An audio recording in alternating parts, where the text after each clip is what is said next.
రాత్రికి రాత్రే ఆపరేషన్ సింధూర్ను కేంద్ర ప్రభుత్వం అయితే ప్రారంభించడం జరిగింది. ఆర్మీ బలగాలన్నీ కూడా అక్కడ పిఓకేకి సంబంధించినటువంటి ప్రాంతంలో ఆపరేషన్ సింధూర్ను అయితే కొనసాగిస్తున్నటువంటి పరిస్థితి. మనతో పాటుగా మాట్లాడడానికి కొంతమంది మైనారిటీ సోదరులు ఉన్నారు. అన్న, ఏంటి అసలు ఈ ఆపరేషన్ సింధూర్ను చూస్తూ ఉంటే ఏమనిపిస్తూ ఉంది? అలాగే పహల్గామ్ దాడి తర్వాత ఈ కేంద్ర ప్రభుత్వం తీసుకున్నటువంటి నిర్ణయాలను చూస్తే ఏమనిపిస్తాం? చాలా సంతోషంగా ఉంది. ఆపరేషన్ సింధూర్ నా సోదరిమల సింధూరాన్ని చెరిపివేసిన ఆ ముస్కరలను మట్టి పెట్టడానికి మోడీ గారు దీనికి ఆపరేషన్ సింధూర్ పెట్టాము. ఫస్ట్ ఇండియన్ ఆర్మీకి షెల్యూట్, మోడీ గారికి షెల్యూట్. ఖచ్చితంగా జరుగుతుంది, మేము నమ్మినాం. మేమంతా కూడా వెనుక ఉన్నాం. ఖచ్చితంగా ఉగ్రవాద స్థావరాలపైన అర్ధరాత్రి మెరుపు దాడి జరిగింది. దాంట్లో కేవలం ఉగ్రవాదులు మాత్రం చంపాం. మాకు మానవత్వం ఉంది, పౌరులు ఏమి చేయలేదు, కేవలం ఉగ్రవాదులను చంపారు. కాబట్టి మాకు చాలా సంతోషంగా ఉంది. ఈరోజు చాలా హ్యాపీగా ఉంది. ఎందుకంటే పహల్గామ్ యొక్క ఏదైతే జరిగిందో నరవేదానికి దానికి రివెంజ్ ఖచ్చితంగా తీర్చుకుంటాం. ఇంకా రాబోయే రోజుల్లో కూడా ఖచ్చితంగా దాడి జరగడం మేము కోరుకుంటాం ముస్లింగా. ఇక్కడ ఉన్నటువంటి కొంతమందిని, ముఖ్యంగా మహిళలను ముస్లిమా లేకపోతే హిందువా అడిగి మరీ చంపారనేటువంటి దానికి మీరేం చెప్తారు? అది చాలా నికృష్టమైన చర్య. అసలు అక్కడికి కొత్త దంపతులు వెళ్ళారు. కాశ్మీర్ ఇప్పుడిప్పుడే బాగుపడుతుంది. కాశ్మీర్ ఇప్పుడిప్పుడే ఇండియాలో భారతదేశంలో భాగమవుతుంది. అక్కడికి వెళ్ళి టూరిజం పెంచాలని వాళ్ళు హిందువులను చూశారు. కానీ వాళ్ళు చేసిన నష్టం చేసిన ముస్లిమ్స్కే. కాశ్మీర్లో ఎక్కువ ఉండేది ముస్లిమ్సే. అక్కడ ఉండే జనాభా అంతా కూడా టూరిస్ట్ మీద ఆధారపడి బతుకుతారు వాళ్ళు. మరి వాళ్ళు ఎవరికి నష్టం చేశారు? సో కాబట్టి దీన్ని నేను ఖచ్చితంగా ఒక ముస్లింగా, మానవత్వం ఉన్న మనిషిగా ఈ దుశ్చర్యను ఖండిస్తున్నాను. ఏదైతే మా నరేంద్ర మోడీ గారు, మా ప్రధానమంత్రి గారు తీసుకున్నారో ఆ చర్య సరైందే. ఇంకా ఇలాంటి స్ట్రైకులు చాలా జరగాలి, సర్జికల్ స్ట్రైకులు.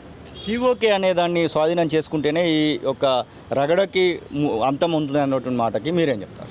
ఖచ్చితంగా పిఓకే స్వాధీనం చేసుకోవాలి. పాక్ కాశ్మీర్ అది. ఇది ఈ దుష్ట కాంగ్రెస్ వల్ల మనకు అసలు దాని పేరు ఎందుకు పెట్టారో అర్థం కాలేదు. పాక్ కాశ్మీర్ అసలు మనది. అది పాకిస్తాన్ కూడా మనదే, బంగ్లాదేశ్కి మనదే. ఇంకెంతకాలం ఉంటుంది? ఖచ్చితంగా మనం కొన్ని అంతర్జాతీయ విలువలకు మనం కట్టుబడి ఉంటాం. కాబట్టి ఇంకా మనం డైరెక్ట్ యుద్ధం చేయట్లేదు. రాబోయే కాలం ఇట్లా కవిస్తే ప్రపంచ పటంలో పాకిస్తాన్ అనేది లేకుండా చేయడానికి మేము ముస్లిం అంతా, భారతదేశ ముస్లిం అంతా కూడా ముందు వరుసలో, ఆర్మీ యొక్క ముందు వరుసలో ఉండడానికి మేము సిద్ధంగా ఉంటాం. అసదుద్దీన్ ఓవైసీ కూడా మాట్లాడుతూ ఉన్నాడు. ముఖ్యంగా పాకిస్తాన్ చేస్తున్నటువంటి పని కరెక్ట్ కాదనేటువంటి మాట పాకిస్తాన్ వేదికగా చెప్తా ఉన్నాడు. దాన్ని ఎట్లా చెప్తాను మరి? ఏమండి, అసదుద్దీన్ ఓవైసీ భారతీయుడు కాదా? సో ఒక కుటుంబంలో ఒకరు దెబ్బ తగిలితే స్పందించరా? అసదుద్దీన్ కూడా భారతీయుడే. ఆయనలో కూడా భారత మూలాలు ఉన్నాయి. ఆయనలో కూడా భారతీయ జీన్స్ ఉన్నాయి. జీన్స్ ఎక్కడ పోవు. మతం ఉన్నంత మాత్రం జీన్స్, మన ఇండియన్, మన యొక్క ఆత్మ ఎక్కడికి పోదు. కాబట్టి ఆయనైనా, అభివృద్ధిదైనా, ఇంకా ఎవరైనా, ఉల్లిమల ఎవరైనా సరే ఖచ్చితంగా భారతదేశం పైకి దాడి వచ్చినప్పుడు ఖచ్చితంగా ముక్త కంఠంతో ఖండించాలి. నేను అసద్ భాయ్కి నేను కృతజ్ఞతలు చెప్తున్నాను. ఇంకా మీరు ముందు రండి, మేము మీతో కలిసి వస్తాం. మనం ముందెళ్దాం, ముస్లిమ్స్ ముందెళ్దాం. ఒక సమాజానికి, ప్రపంచానికి ఒక మంచి మెసేజ్ ఇద్దాం. అసద్ భాయ్ आप आओ, हम भी आपके साथ आते, हम जंग लड़ेंगे. పాత బస్తీలో 250 మందికి పైగా పాకిస్తాన్లు ఉన్నారు. కొంతమంది ఇంకా వెళ్ళలేదనేటువంటి మాటలు కూడా వస్తూ ఉన్నాయి. అసలు పాకిస్తాన్లు ఇక్కడ ఉండడాన్ని ఎట్లా చెప్తారు? నిన్ననే పెద్దలంతా కూడా వెళ్ళి గవర్నర్ గారికి ఒక మెమరీ ఇవ్వడం జరిగింది. పాకిస్తాన్లో ఓల్డ్ సిటీలో కేవలం పాకిస్తాన్లే కాదు, బంగ్లాదేశ్ రోహింగ్యాలు ఉన్నారు. ఖచ్చితంగా వాళ్ళందరినీ ఏరేసే వరకు ఏదైతే బీజేపీ ప్రభుత్వం ఉందో ఆ యొక్క రాష్ట్రాల్లో వీళ్ళందరినీ ఏరివేయడం జరిగింది.